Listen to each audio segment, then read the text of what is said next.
In O-level English, either Edexcel or Cambridge, when the question is 10 marks, when the question is 1 mark, you have to understand the assessment objective is only information. 1 mark means only information, 1 line information or 2 lines information has to be given.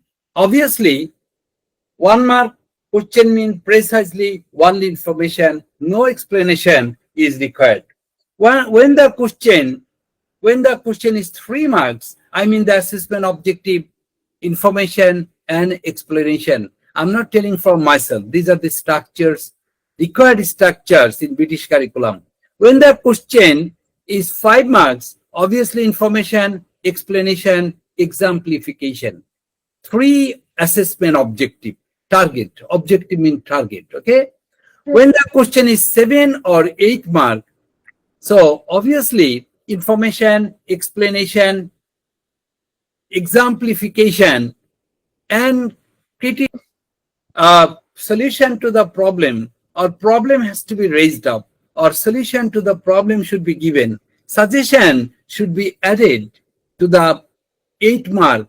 When the question is 10 mark question, obviously 10 mark question means huge question. In 10 mark question, obviously introduction, either 1 lines or 2 lines introduction, no problem, but you have to give 1 or 2 lines introduction. Then reference, definitely reference. You know, this sign is the understanding, the recognizing reference. Reference of the essay has to be copied over your copy. And after writing the reference, obviously 2 lines explanation should be given. So as this is 10 mark question, try to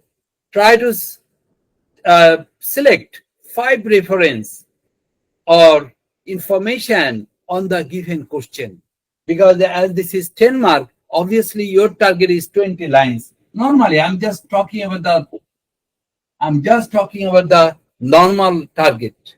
Okay, that could be varied student to student, but these are the fundamental structure. If the question is 10 marks, I mean you have to write 20 lines approximately, and obviously introduction, obviously reference, I mean information has to be given. At the same time, that information has to be explained with your own language. Obviously something cannot be written from the comprehension. Why? Because in 10 mark question, your writing capabilities also has to be judged, also has to be evaluated, that do you have writing power or not. So 2 lines of explanation. So in this way, 5 reference, 5 explanation, 5 reference, 5 explanation, 5.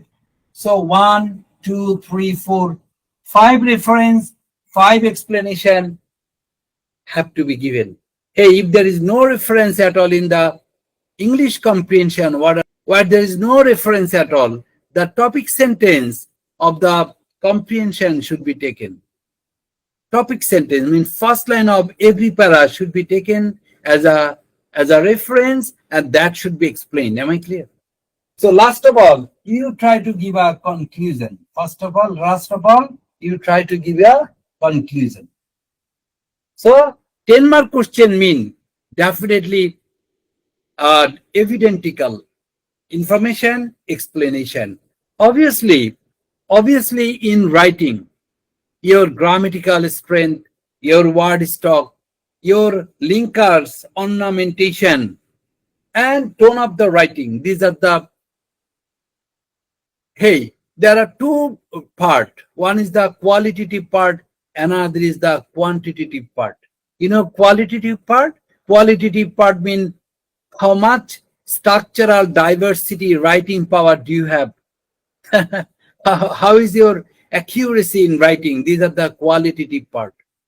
Okay, your lexical word, grammatical structure, your vocabulary, your lexical resources. Okay, strength of grammar.